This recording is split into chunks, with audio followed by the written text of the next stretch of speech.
দেখুন বড় ভাই, এখানে 100% হয়ে গেছে। 19.3 এম্পিয়ারের চার্জ হচ্ছে, বাট 100% কিন্তু ডিসপ্লেতে দেখাচ্ছে, কিন্তু আপনি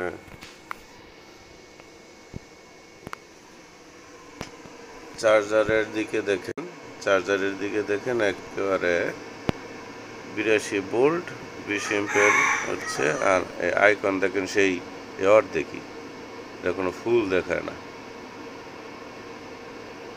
সে কোনো ফুল দেখায় না।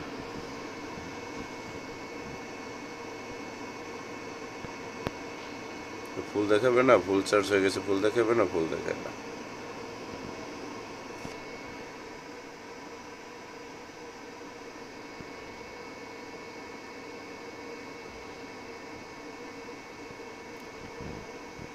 অথচ দেখেন আপনার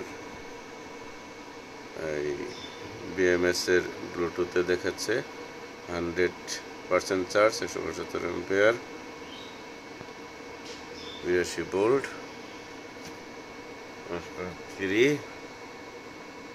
হচ্ছে।